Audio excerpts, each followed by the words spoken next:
여러분 안녕하십니까? 광주 MBC 뉴스데스크입니다. 5.18 진상조사위가 4년 동안의 활동 기록을 광주 시민들에게 보고하는 조사 결과 설명회 자리를 열었습니다. 진조위의 조사 결과가 미흡하고 오히려 왜곡에 대한 우려를 낳는다는 지적에 대해 공식 사과했지만 시민들은 분통을 터뜨렸습니다. 송정근 기자입니다. 5.18 진상규명조사위가 지난 4년 동안 조사한 결과를 광주 시민들에게 보고하고 종합보고서가 어떻게 만들어지는지를 설명하기 위해 마련된 6번째 자리. 송선태 진상규명조사위 위원장은 이 자리에서 광주 시민들에게 사과부터 했습니다. 기대에 부응하지 못했고 실망을 시켜드린 점에 대해서 위원회를 책임지고 있는 위원장으로서 우선 사과의 말씀부터 드리겠습니다. 진상조사위는 조사 과정에서 밝혀낸 성과에 대해서 시민들에게 설명했습니다. 이희성 당시 계엄사령관 등의 진술을 통해 전두환이 5.18 진압작전을 총체적으로 주도했다는 사실을 확인했다고 밝혔고 왜곡 세력들이 주장하고 있는 칼빈 총상 사망자를 M16 총상으로 정정하는 등 성과를 이뤄냈다고 말했습니다. 북한 특수군 아니면 시위대의 총격에 의해서 조사천 씨가 사망했다라고 일관되게 주장을 해왔었어요. 그 칼빈이 아니라 M16의 파편이라고 하는 사실을 최종적으로 확인을 했고. 하지만 시민들의 반응은 싸늘했습니다. 진상조사의 핵심인 안매장과 발포 책임자 등을 밝혀내지 못했고 진상조사 과제에 무기고 피습과 경찰서 습격 등 계엄군의 입장을 반영한 용어를 사용했다는 것에 분통을 터뜨렸습니다. 강주를 대신해서 강주 아픈 사람을 대신해서 조사를 해야 조사라는 것은 피해자 중심의 조사지 가해자 입장인 조사가 아니지 않습니까? 또 5.18을 신군부의 헌법 파괴 행위라고 규정한 97년 대법원 전원합의체 판결 등 법원 판결을 기준으로 조사를 했어야 했는데 굳이 다시 논란을 일으키는 조사를 했다는 겁니다. 그러면서 권일병 사망 경위 등 개별 보고서에 포함된 왜곡 내용들이 종합보고서 작성 과정에서 고쳐지지 않는다면 발행이나 공개금지 가처분도 검토하고 있다고 밝혔습니다. 권일병 사망 경위나 이런 부분들이 그렇게 남는다면 그 부분은 마지막에는 저희도 발행이나 공개금지 가처분을 그 부분에 한정해서라도 할까 생각하고 있습니다. 진상조사위는 이런 질타에 대해 교도소에 있는 지만원 씨가 수감 생활을 마치고 나면 반드시 조사위원회 결과에 대해 반박하겠다는 내용의 옥중서신을 보냈다며 진조위 조사 결과는 왜곡 세력들의 주장을 반박할 수 있는 근거로 사용할 수 있다고 말하기도 했습니다. 진조위는 현재 종합보고서 초안 문항 검토 등을 진행하고 있으며 다음 달 15일까지는 종합보고서를 전원위가 의결할 예정이라고 향후 계획을 설명했습니다. MBC 뉴스 송정근입니다. 전남 지역에서는 총선이 민주당의 압승으로 끝난 이후 곳곳에서 과거 탈당 인사들에 대한 복당 건의가 이어지고 있습니다. 민주당 전남도당은 각 지역위원회로부터 명단을 제출받은 뒤 중앙당과 협의에 나설 계획입니다. 문영철 기자입니다.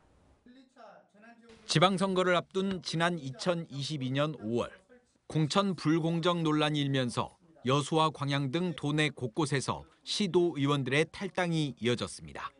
무소속으로 출마할 수밖에 없는 피눈물 나는 입장과 선택을 헤아려 주시고 민주당 당원에는 당의 결정에 불복해 탈당한 뒤 선거에 출마한 경우에는 복당을 허용하지 않도록 돼 있습니다. 그런데 최근 전남 지역 총선이 민주당의 압승으로 끝난 이후 지역위원회 곳곳에서 과거에 탈당한 인사들의 복당을 추진하자는 목소리가 나오고 있습니다. 탈당 인사의 상당수가 민주당 후보들을 도와 총선 승리에 기여했고 민주 진영의 대통합을 위한 계기도 필요하다는 이유에서입니다. 복당할 의사가 있습니다. 민주당으로 쭉 출마해서 런을 했으니까.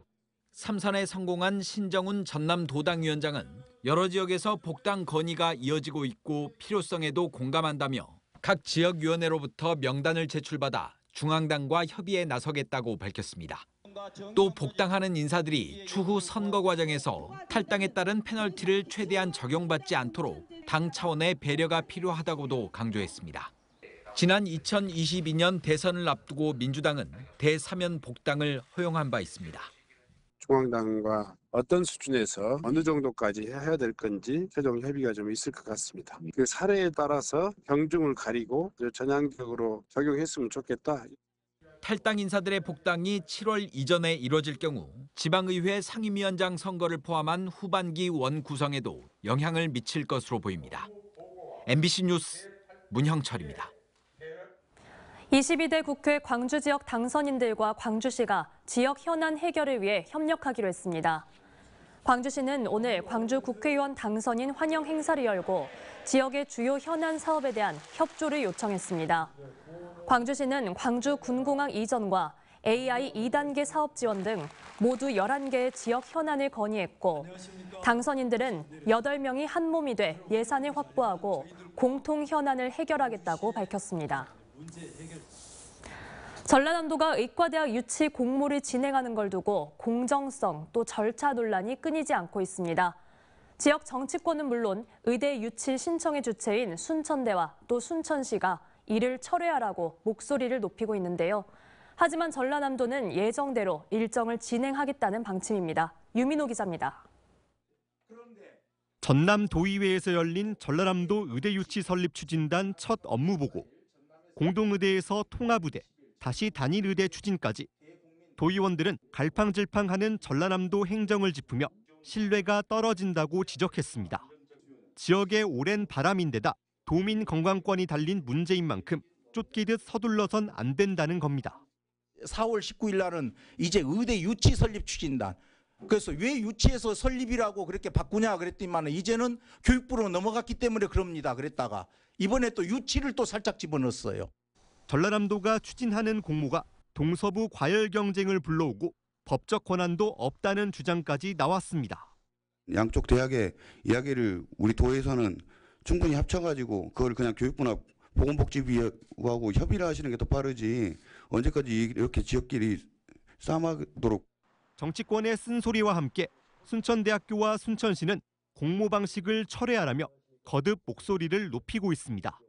공모는 단지 추천에 지나지 않아 결과에 뒷말이 나올 수 있으므로 정부 부처인 교육부가 대학을 확정하는 것이 바람직하다는 겁니다. 교육법에 정한 대로 교육부에서 전라남도에 의대가 필요하다면 각 대학들에서 공모를 받아가지고 객관적인 심사 기준에 의해서 대학을 정해야 된다. 논란 속에도 전라남도는 절차를 예정대로 밟겠다는 방침입니다. 김영록 지사가 유럽 순방을 마치고 돌아온 뒤 조만간 공모를 담당할 용역사를 선정하기 위한 공고를 낼 계획입니다. 용역사 선정 전까지 순천대가 참여하도록 설득을 이어간다는 계획이지만 거부 입장을 확고히 밝히면서 반쪽 공모가 될 우려가 커지고 있습니다. MBC 뉴스 유민호입니다. 금품을 주고받으며 경찰 승진 인사에 관여하거나 수사 편의를 봐준 전현직 검찰 수사관과 경찰, 검경 브로커 등 11명이 징역형을 선고받았습니다. 광주지법 형사 7단독 김소연 판사는 제3자 뇌물교부 취득 혐의로 기소된 피고인 10명에 대한 재판에서 전직 경찰 인사브로커 이모 씨에게 징역 3년을, 검경 브로커 성모 씨에게 징역 1년을 각각 선고했습니다. 또 브로커를 통해 승진 인사를 청탁한 현직 경찰관 5명과 금품 중간 전달책 3명에 대해서는 징역 1년을 선고하거나 징역 6개월에서 1년의 집행을 1, 2년간 유예한다고 설명했습니다. 김 판사는 변호사법 위반 혐의로 기소된 광주지검 목포지청 6급 수사관 신모 씨에 대해서도 징역 1년에 추징금 1,300여만 원을 선고했습니다. 우리 기술로 만든 차세대 고속열차 KTX 청룡열차가 다음 달부터 운행에 들어가는데요. 가격은 기존의 KTX와 같고 광주에서 서울까지 1시간 30분대로 이동이 가능합니다. 김영찬 기자가 미리 타봤습니다. 청색과 검은색으로 감싸인 고속열차가 광주 송정역의 모습을 드러냅니다. KTX와 KTX 산천에 이은 3세대 고속열차 KTX 청룡입니다. 다음 달 운행을 앞두고 광주 전남 지역민들이 시승단으로 참여해 열차를 미리 타봤습니다. 청룡만의 딱 색깔도 파란색이니까 이게 청룡이다라는 느낌이 강하게 드는 그런 특징이 큰 것 같습니다. 기차가 멋있다는 생각이 들었어요. 100% 우리 기술로 개발한 KTX 청룡의 설계 속도는 시속 352km, 운행 중에는 최고 시속 320km로 달리는데 국내에서 가장 빠른 열차입니다. 특히 열차 앞뒤에 동력차가 있는 기존 KTX와 달리 총령은 모든 기차가 동력을 쓰는 동력 분산식이라 별도의 기관차가 필요 없는 게 특징입니다. 정차역도 줄여 중간에 익산역에서만 멈추고 광주 송정역에서 용산역까지 1시간 30분대로 이동이 가능합니다. 역간 거리가 짧은 우리나라 지형에 맞게 가속력과 제동력이 뛰어나 최고 속도까지 단시간 내에 출력을 낼 수 있어서 운행 시간을 단축시킬 수 있습니다. 차체 폭이 넓게 제작돼 좌석 사이 공간과 통로 길이도 기존 KTX보다 더 넓어졌습니다. 기관차가 있던 공간을 객실로 사용하고 좌석마다 창문이 마련돼 있어 승객 편의 시설을 개선했습니다. 새로운 열차고 그다음에 그 시속도 빠르고 320km까지 되니까 가족들이랑 같이 이것 타고 즐겁게 놀러가고 싶어서 다시 타보고 싶어요. 다음 달 1일부터 첫 운행하는 KTX 총령은 일단 주중에만 매일 왕복 한 차례씩 광주 송정역과 용산역을 오가고 주말에는 운행되지 않습니다.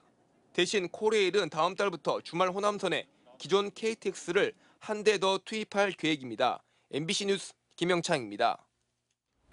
유네스코 세계문화유산인 화순 고인돌 유적지 일대에서 봄꽃이 가득한 축제가 열리고 있습니다. 먹거리도 즐길거리도 풍성해 관광객들의 발길이 끊이지 않고 있는데요. 곧 있으면 막을 내리게 될 축제 현장에 김초롱 기자가 다녀왔습니다. 샛노란 유채꽃밭이 드넓게 펼쳐져 있습니다. 긴 줄기를 따라 핀 작은 꽃들이 하늘하늘 바람에 흔들립니다. 관광객들은 가족, 친구 등과 함께 사진을 찍으며 추억을 남깁니다. 저희한테는 봄날의 하루? 그런 날입니다. 여기 화순 봄꽃 축제 와서 좋은 추억으로 남을 것 같아요. 높이 약 10m의 초대형 봄 조형물 앞에는 줄이 끊이지 않습니다. 특히 젊은 층에게 인기가 많습니다. 자기 차례가 되면 저마다 멋진 자세를 취해봅니다.